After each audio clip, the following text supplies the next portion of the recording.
Welcome back नाज़रीन। बात अब करेंगे उन इक़दामात के हवाले से जो हुकूमत ने लिए हैं।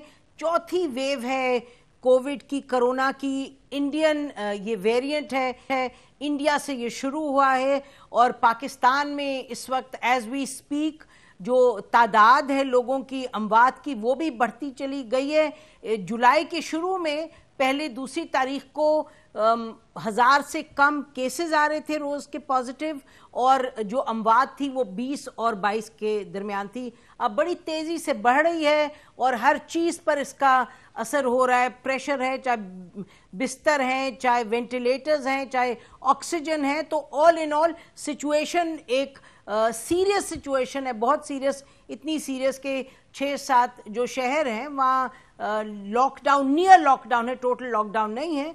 लेकिन ये भी हमें कहना पड़ेगा कि जिस तरीके से एनसीओसी ने इस चीज़ को हैंडल किया है, ये बढ़ तो रही है, इसमें कोई शक की बात नहीं है। और 30% आप देखें पॉजिटिविटी, कहीं है कहीं 40% पॉजिटिविटी है, इस्लामाबाद में 11% है, पेशावर में भी बड़ी, लाहौर, कराची। लेकिन वैक्सीनेशन का जो प्रोग्राम है उसको बड़ी तेज़ी से आगे बढ़ाया गया है और जो स्टेप्स लिए गए हैं उस पर भी बात करेंगे हम। नाज़रीन, एक ऐसे पैनल को आपके सामने लेके आए जो कि इस पर काम करते रहे मुख्तलिफ शहरों में पाकिस्तान के, और अगर हम कहें कोविड पे एक्सपर्ट्स हैं ये, और इनकी आवाज़ सुनी गई है हुकूमत ने जब स्टेप्स लिए। अंदर भी जो उनके अपने लोग हैं डॉक्टर फैसल समेत, लेकिन ये जो एक्सपर्ट्स हैं बाहर से, उनकी भी आवाज़ सुनी गई। और हमारे साथ एक डॉक्टर हैं जो मेडिकल डॉक्टर नहीं है, डॉक्टर फारूक सलीम, लेकिन जो दूसरा एक मसला है सेहत के साथ साथ मईशत का, जिस पर प्राइम मिनिस्टर बहुत उस पर फोकस करते हैं, उस हवाले से उनसे भी बात करेंगे। आप सबका बहुत शुक्रिया आने का। डॉक्टर जावेद अकरम साहब, नाज़रीन, वाइस चांसलर हैं university of health sciences Lahore के। डॉक्टर साहब, आप बताइएगा कि ये जो इस वक्त 4th वेव है उसमें जाहिर है कहा जा रहा है 130 ममालिक से ज़्यादा में ये फैल गई है और हर जगह जो अमवात हैं वो बढ़ रही हैं, केसेस भी। तो पाकिस्तान में जो इस वक्त स्टेप्स लिए गए हैं, आर यू सेटिस्फाइड? देखें, बहुत शुक्रिया आपका। एक तो ये वेव्स के मैं बिलीव नहीं करता, इसलिए क्योंकि ये तो कांस्टेंट फिनोमेनन है। जब हम वेव्स कहते हैं तो फिर लोग जो इन बिटवीन वेव का टाइम होता है तो वो ये समझते हैं कि ये खत्म हो रही है, कम नहीं हुई, और फिर वो जाहिर है अपना शादियां बड़ी बड़ी और बड़े बड़े जुलूस और बड़े बड़े इज्तिमात करते हैं, तो फिर ये ट्रांसमिशन फिर बढ़ती है। देखें, ये वायरस जो वुहान से 2019 11 दिसंबर को इंसानों में मुंतकिल हुई चमगादड़ से, और वहाँ 2 वायरसेस मिल के ये आई। तो ये बहुत बड़ी वायरस है, वायरियन साइज इसका बहुत बड़ा है बाकी वायरसेस से, और इसकी जो म्यूटेटिंग पोजीशन हैं कि जितनी की दफा ये म्यूटेट कर सकती है वो 39,000 है, और वेरिएशन जो इसके आरएनए में आती हैं वो इसके अलावा हैं।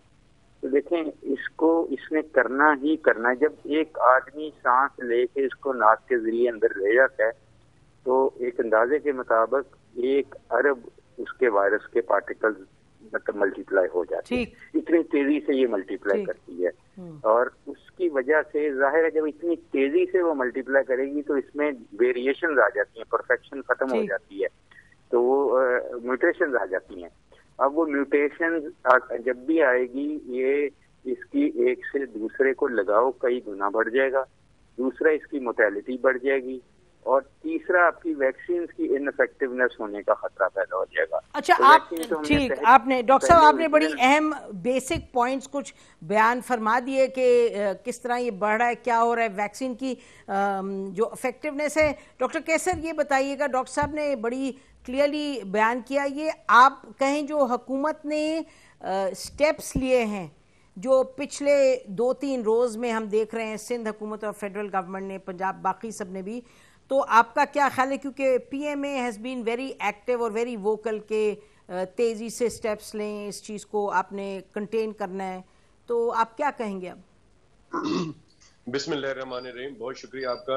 देखिए, मैं समझता हूँ कि सिंध गवर्नमेंट ने बहुत अच्छा स्टेप लिया। पहले उन्होंने पार्शियली तौर पे दुकानों की टाइमिंग्स कम किए, कुछ स्मार्ट लॉकडाउन किए, और उसके बाद जो है अब एक पूरा ओवरऑल चीजों को बंद किया, उसको भी वो पार्शियल लॉकडाउन कह रहे हैं। लेकिन इशू ये है कि हमें ये देखना है कि ये बीमारी बहुत तेजी से फैलती है। ये जो वेरिएंट है, खासकर यूके वेरिएंट के बाद जो ब्राजीलियन वेरिएंट और ये जो साउथ अफ्रीकन वेरिएंट्स के बाद जो इंडियन वेरिएंट है, जिसको कि डेल्टा वेरिएंट कहा जाता है, ये बहुत तेजी से एक से दूसरे में ट्रांसफर हो रहा है और खानदान का खानदान जो है वो इसमें इन्वॉल्व हो रहा है। तो हम चाहते हैं कि इसकी फैलाव को रोका जाए और इसको फैलाव को रोकने के लिए मूवमेंट को रोकना पड़ेगा, अपने लोगों की मूवमेंट को रोकना पड़ेगा। उसके लिए जरूरी है कि लोगों को घर पे रहना होगा। तो हुकूमत सिंध ने जो किया है, मैं समझता हूं कि कुछ कदरे बेहतर है, लेकिन उसकी इंप्लीमेंटेशन प्रॉपर नहीं हो रही है। और उसके साथ जो वैक्सीन लग रहा है जगह जगह पे, और वहां जम्मे गफीर है लोगों का, तो मुझे एक डर इस बात का है कि वहां पर भी प्रॉपर मैनेजमेंट होनी चाहिए। लोग मास्क नहीं लगाए हुए हैं, लोग आपस में डिस्टेंस नहीं रखे हुए, तो ये वहां से भी कोविड जो है वो फैल सकता है। तो हमने लॉकडाउन तो लगाया है। इसी तरह से मैंने बहुत पहले आपके प्रोग्राम में भी कहा था, ईद से पहले, कि देखिए ये जो कराची में इस वक्त डेल्टा वेरिएंट है, ये दूसरे शहरों में भी जाएगा पाकिस्तान के ईद की छुट्टियों में। तो उस वक्त एहतियाती तदाबीर अपनाने की जरूरत थी और इसको रोकना था। लेकिन अच्छा जी, वो नहीं किया। लेकिन आप कह रहे हैं इस वक्त, ठीक है डॉक्टर साहब, आप कह रहे हैं कि इस वक्त जहां डॉक्टर शाज़ली मंजूर जिधर इंजेक्शन वगैरह वैक्सीन लग रही है, उधर जो क्राउडिंग हो रही है उसको कंट्रोल करना है। हालांकि मोबाइल यूनिट्स तो हर सूबाई हुकूमत ने, फेडरल हुकूमत ने शुरू किए हैं। डॉक्टर शाज़ली, आपने बहुत करीब से, हम देख रहे हैं इस्लामाबाद में one of the key people जो कि कोविड पेशेंट्स को मैनेज करें, तो आप पेशेंट्स को क्या एडवाइस देंगे? पेशेंट्स नहीं, जो अवाम है, लोगों को क्या, व्यूअर्स को क्या एडवाइस देंगे? जी, अस्सलाम वालेकुम, शुक्रिया बहुत बहुत नसीम आपका प्रोग्राम में बुलाने का। हम तो एडवाइस पिछले 1.5 साल से अवाम को यही दे रहे थे कि अपने SOPs फॉलो करें और गैदरिंग्स में ना जाएं, और जो ये शादी ब्याह की तकरीबात हैं, और लास्ट जो आपने देखा है कि कुछ हफ्तों में ईद पे और ईद के बाद जो एक डॉक्टर साहब यही कह रहे थे कि कोविड सेंटर में जमे गफीर है, लेकिन जमे गफीर जो गिलियात में देखा जा रहा है वो उससे कहीं ज्यादा है। अगर आप उसका अंदाजा लगाएं तो गिलगित बल्तिस्तान में कुछ एक आध हफ्ते पहले 23% हो गया था। इसी तरह अगर आप कश्मीर में मुजफ्फराबाद में देखें तो 10% तक चला गया। अब यही लोग वो रिटर्न हो रहे हैं और ये लोग फिर अपने लोगों में मिलेंगे और फैलाएंगे। तो ये एक बड़ी खतरनाक सिचुएशन हो गई है और हमें यही एडवाइस करते हैं कि भाई आप जो अब गवर्नमेंट ने भी खैर पॉलिसी कर दी है, 50% अटेंडेंस है और स्मार्ट लॉकडाउन है, वो जो चीजें अब चल रही हैं दोबारा से उसको हो रहा है। तो हमें ये खदशा था कि ईद के बाद ये आएगा और लोगों को जो था उस पे इसको अपना करना चाहिए था, SOPs फॉलो करने चाहिए थे, वो नहीं किए। तो अभी जो सिचुएशन है, जो मेरे पास अगर आप मुझसे पूछें तो मेरे पास कोई बेड नहीं है और लोग इमरजेंसी में लेटे हुए हैं, कुछ लोगों को हम रेफर कर रहे हैं और मेरे ख्याल से ये सूरत हाल बाकी जगहों पे भी होगी। तो ये इंतहाई खतरनाक सूरत इख्तियार करता जा रहा है जिस तरह ईद से पहले था। तो हमें यही एहतियात करनी थी और करनी चाहिए। SOPs हैं और बाकी जो आप लोग करते हैं, जो ये गैदरिंग्स में ना जाएं, जो शॉपिंग सेंटर्स हैं उसमें ना जाएं, और जितनी एहतियात आप कर सकते हैं। ये डेल्टा वेरिएंट है और ये काफी तेजी से फैलता है, पूरा खानदान इसमें हमारे पास। जी, तो आप फरमा रहे हैं कि इसमें एहतियात की बड़ी जरूरत है। और मैं बताती चलूं नाज़रीन के मेरे अपने खानदान में एक कमरे में 7 लोग बैठे थे। जो 8वां शख्स था उसको कोविड की शिकायत थी और बस अब क्या कहें, मास्क उन्होंने नहीं ठीक से पहना था, सब के सब 7 को कोविड हो गया। तो जो आप सुनते हैं ये बात बस कहने की नहीं, असल में इस तरीके से हो रहा है। तो ये फैशनेबल नहीं है, लेकिन खुदारा मास्क पहना फैशनेबल बनाएं। जैसे डॉक्टर जावेद अकरम कह रहे थे, ये तो this is here to stay. कोई वेव इस तरीके से है कि तेज हो जाता है, लेकिन किसी भी वक्त आप मास्क ना उतारें। और फारूक सलीम साहब, ये very quickly before we go to the break, prime minister का स्ट्रेस इस पर है कि आपने इकोनॉमी को भी और जो दिहाड़ीदार है उसको जहन में रखना है। इस वास्ते total lockdown is not on. ये जो जिस तरीके से है कि उसको 50% पे रिड्यूस करें, मूवमेंट कम करें, यू अग्री विद दैट? ये 2 चीजें हैं। एक, माजी में पाकिस्तान की मईशत ने किस किस्म की कारकर्दगी दी, वो प्राइम मिनिस्टर साहब को क्रेडिट जाता है। और आप देखिए कि खित्ते में बाकी जितने ममालिक हैं, हमारी मईशत जो है कारकर्दगी के हवाले से कोविड के दौरान उनसे उन्होंने बेहतर परफॉर्मेंस दी है। तो उसकी वजूहात क्या है? जो हुकूमत वक्त है उसको क्रेडिट तो उसका जाता है। वजूहात चाहे बहुत सारी डिफरेंट किस्म की वजूहात हों, मुस्तकबिल में क्या होने चला है इसके ऊपर खास गौर करना हो। देखिए, मुस्तकबिल में जैसे अभी बताया गया कि कल तक हम वो डेल्टा वेरिएंट की बात कर रहे थे, अब कल रात से मैं सुन रहा हूँ कि एक वो लैम्डा वेरिएंट है जो शायद रूस से आ रहा है और पाकिस्तान वो पहुंच चुका है। इसकी कितनी वैरायटीज होने वाली हैं? देखिए, जो हल है वो लॉकडाउन हल नहीं है। लॉकडाउन एक स्टॉप गैप किस्म का अरेंजमेंट है, यानी कि हम अस्पतालों के ऊपर और डॉक्टरों के ऊपर जो बोझ है उसको लंबा करना चाहते हैं, उसको एकदम नहीं डालना चाहते। जो हल है जो दुनिया भर में हो रहा है वो टीके हैं, इसके अलावा और कोई हल नहीं। अब उसमें आपने शुरू में इब्तदाई में कहा कि हम बड़ी तेजी से वैक्सीनेट कर रहे हैं, मैं उससे इख्तलाफ करता हूं और उसकी वजह यह है कि मैंने आपके प्रोड्यूसर को भी आपको भी एक चार्ट भेजा है कि हम अपने आप को कंपेयर करें कि इंडिया ने क्या किया है। देखिए, इंडिया में श्रीलंका में तकरीबन 11% आबादी को टीके लग गए हैं, इंडिया में तकरीबन 7.5% आबादी को टीके लग चुके हैं, नेपाल में 7% को लग चुके हैं, हमारे यहाँ ये 3% तक मामला पहुंचा है। हल जो है वो वैक्सीनेशन है।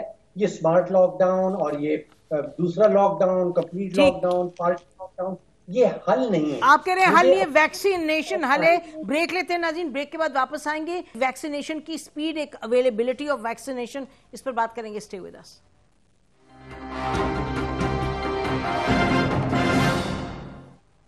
वेलकम बैक नाज़रीन। क्लियरली आप हमारे पैनल जो एक्सपर्ट्स हैं वो बता रहे हैं कि वैक्सीनेशन और मास्क ये बड़ा क्रिटिकल है, उसके साथ सोशल डिस्टेंसिंग वगैरह, मोबिलिटी कम हो। ये भी कहते चलें कि कल ही इसी शहर इक़्तिदार में 2 बड़े फंक्शंस हुए शादी के। अब जो कहा जाता है कि आप खुद सेट द एग्जाम्पल और अब कम से कम लोगों को बुलाएं, तो ये इसी तरह होना चाहिए और सबको यही करना चाहिए। और एक की देखा देखी सब करते हैं तो ये होना नहीं चाहिए ऐसे। बहरहाल डॉक्टर जावेद अकरम, ये बताइएगा कि जिस तरीके से वैक्सीनेशन दिया जा रहा है और तेज़ी किस तरीके से ला सकते हैं, और आपसे बेहतर कौन जानता है, क्योंकि you been involved in all of this पिछले 1.5 साल से। देखिए नसीम, फरूख सलीम साहब ने बिल्कुल ठीक कहा। समझने वाली हमारे पास चीज इस वक्त ये है कि हमें अल्लाह ताला ने एक अपॉर्चुनिटी दी हुई है, एक विंडो की सूरत में, टाइम की विंडो की, कि अगर हम इसको हर्ड इम्यूनिटी क्रिएट कर गए, जो कि मतलब ये है कि 80% को हम वैक्सीनेशन इफेक्टिवली लगा गए, तो फिर ट्रांसमिशन रुक जाएगी और इसको रुखसत कर सकेंगे। अगर इसको हम with in the time frame ना कर सके तो वायरस इतनी म्यूटेट कर जाएगी कि बाद में वैक्सीनेशन इनइफेक्टिव हो जाएंगी और वो बहुत डेंजरस सिचुएशन है जिसको हम कहते हैं वैक्सीन एस्केप फिनोमेनन। तो इसमें मेरा ये ख्याल है कि मैंने देखा है कि बहुत सारे मसाइल हैं। एक तो मसाइल सप्लाई एंड डिमांड का अभी तक हम हल नहीं कर सके। दूसरा, देखें, वैक्सीन नहीं होती, वैक्सीनेशन सर्विसेज होती हैं। इन्होंने कहीं कोल्ड चेन के जरिए जाना है, किसी को इसने स्टोर होना है, कहीं इसको मुस्तनिद लोगों ने चेक करना है, मरीजों वॉलंटियर्स को, और लगानी है और उनको काउंसिल करना है। ये कुछ नहीं हो रहा। वो तो बेचारे लाइनों में लग रहे हैं और वो ख्वार हो रहे हैं और फिर उनको बताया जाता है तुमने पहले साइनोफार्म लगाई थी, अब वो नहीं, अब यही लगा लो। ये मिक्स एंड मैच जो है, it is not recommended. Number 2, देखें, ये सिर्फ अच्छी बात है जी, पॉलिटिशियंस को की काम है कि वो पॉलिटिकल माइलेज लेने का, हर चीज में लें, जरूर लें, लेकिन तजर्बात ना करें। देखें, पहले लगनी शुरू हुई कि ड्राइव इन वैक्सीन होगी जी, ड्राइव इन हो गई, फिर लगा जी डोर टू डोर होगी जी, वो भी हो गई। असल में देखिए, जो वैक्सीनेशन सेंटर्स हैं आपके, और गाँव में तो कहीं है ही नहीं, सिर्फ शहरों में हैं, उनको इवनली स्प्रेड आउट करें, उनको टारगेट दें उनको, और मत करें ये जो फैंसी चीजें हैं जो आप सस्टेन नहीं कर सकते। ये तो इंग्लैंड अमेरिका फैंसी किसको कह रहे हैं डॉक्टर साहब? फैंसी किसको कह रहे हैं? नहीं है। What are you calling fancy, doctor साहब? वैक्सीनेशन प्रोग्राम डॉक्टर साहब, फैंसी किसको कह रहे हैं? सॉरी, फैंसी किसको कह रहे हैं आप? ये फैंसी है ना जी, कि ड्राइव इन वैक्सीन और ये होम टू होम, ये ये दुनिया में ये देखें, अमीर मुल्क ये कर सकते हैं, ये कुछ नहीं उसे मुझे समझ नहीं आया डॉक्टर साहब, अगर ड्राइव इन कर रहे हैं या डोर टू डोर कर रहे हैं जहाँ कोई लोग आ नहीं सकते, तो उसमें how is it taking away from anything, समझी नहीं मैं। देखिए नसीम, हमारे पास मजदूद वसाइल हैं, हमने अपने वसाइल देखने हैं कि हम सस्टेन कर सकते हैं कि नहीं। हमें गांव में किसके पास कार है कि वो ट्रैक्टर पे आके ट्रैक्टर वैक्सीन तो नहीं लगाएगा ना। देखिए हमें एक इवनली डिस्ट्रीब्यूटेड वैक्सीनेशन सर्विस चाहिए जिसमें हम ज्यादा से ज्यादा लोगों को ज्योग्राफिकली लगा सकें, और लोगों की जो वैक्सीन हेजिटेंसी है उसको काउंसलिंग करके मीडिया के जरिए आप जैसे बड़े एंकर्स को जिनका बहुत ज्यादा इन्फ्लुएंस है उनको इस्तेमाल करके कैंपेन की सूरत में वैक्सीन हेजिटेंसी को खत्म करें।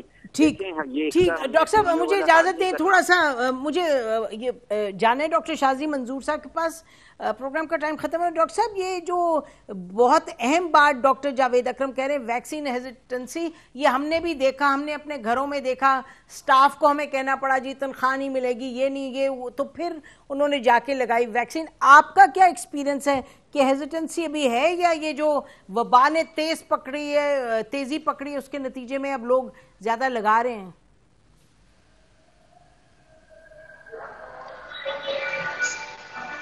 मेरा जो ख्याल है ये सिम की वजह से है। सिम जब ब्लॉक होने की बात हुई है तो शायद लोग जो है वैक्सीनेशन की तरफ ज्यादा रुझान हो गया है कि कहीं सिम ना ब्लॉक हो जाए।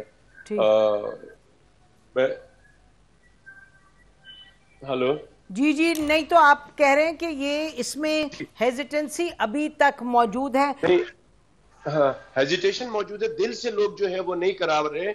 मैं समझता हूं कि इसको समझें, लोगों को चाहिए कि ये कोरोना एक हकीकत है और इसका इलाज जो है वो ये है कि एसओपीज को फॉलो करें और जितना ज्यादा हो सके वैक्सीनेट अपने घर वालों को, अपने महल्ले वालों को, अपने जो घर में काम करने वाला है, मासी है, जो ड्राइवर है, जो गार्ड है, तमाम को वैक्सीनेट कराएं और फैक्ट्री के जो मालकान है वो तमाम अपने जो वर्कर्स हैं उनको कराएं। तो मैं समझता हूं कि जितनी जल्दी ये काम हो जाएगा उतनी जल्दी जो ये सारा शोर है कि दुकानें बंद हो रही हैं या जो फेडरल गवर्नमेंट ने भी अभी कुछ पाबंदियां लगाई है, ये सब पाबंदियां नहीं रहेंगी। जी बट अगर आप वैक्सीन, आप सही कह रहे हैं, अगर वैक्सीन लगेगी, बिल्कुल ठीक है।